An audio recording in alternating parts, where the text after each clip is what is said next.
Il y a toute une zone du territoire du Val d'Oise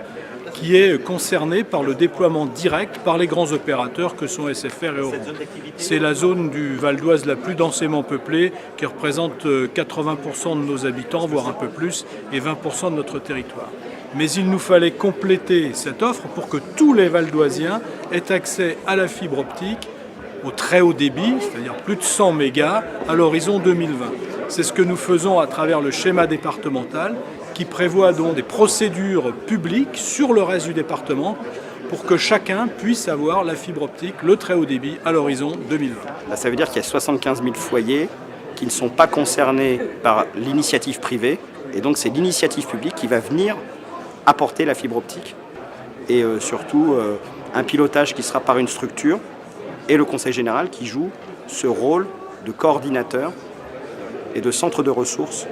pour l'aménagement numérique.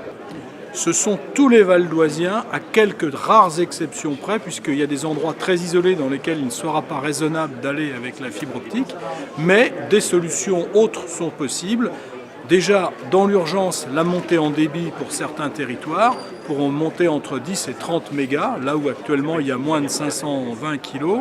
Et puis d'autre part, des possibilités par satellite pour leur donner par la suite le très haut débit. Mais ce sont bel et bien 100% des Val-d'Oisiens que nous visons. Il est essentiel que nous puissions déployer la fibre optique dans notre département pour éviter ce qu'on appelle la fracture numérique, c'est-à-dire que notre territoire ne soit plus attractif ni pour les entreprises qui fabriquent la richesse sur place, ni pour les habitants qui maintenant, dans leur choix d'installation aussi, font parfois entrer en compte et le feront de plus en plus la présence du très haut débit.